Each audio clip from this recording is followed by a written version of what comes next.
अगर आप कम बजट में एक खूबसूरत जदीद और बेहतरीन फ्यूल एवरेज वाली जापानी गाड़ी खरीदने का सोच रहे हैं तो ज़रा इस मज़दा करोल 2024 को ज़रूर देखें।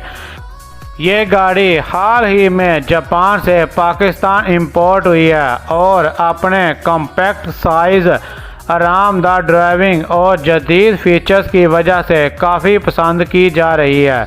इसमें अमूमन 660 CC engine, CVT automatic transmission और बेहतरीन फ्यूल एवरेज दी गई है, जो रोज़ाना इस्तेमाल शहर में चलाने के लिए एक बेहतरीन इंतखाब बनाती है। इसका खूबसूरत फ्रंट डिज़ाइन, आरामदायक इंटीरियर, मल्टी फंक्शन स्टीयरिंग और जदीद फीचर इसे अपनी क्लास में ख़ास बनाते हैं। इस गाड़ी की डिमांड तकरीबन 35 लाख रुपए बताई गई है।